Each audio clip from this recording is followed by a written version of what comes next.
My name's Stuart and I'm Senior Business Development Manager here at Camel Glass. I originally started working with Camel when I was 20 years old. I was with them for 17 years where I did a various number of jobs throughout the company.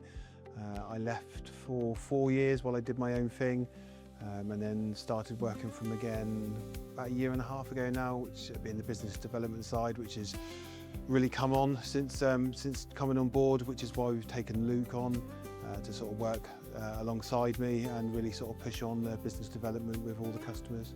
The business development role is kind of a new one for Camel. It's to sort of make sure we grow as a company and just keep the customer journey and relationship strong.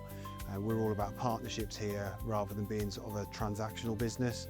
So yeah, between me and Luke, we need to sort of analyse what's important to people, go out and find new opportunities and new companies, whether it be architects, developers, or just sort of general customers. Best thing I enjoy, I'd say, is it's all varied. Every day's different. One day I could be out on site all day, next day's quoting.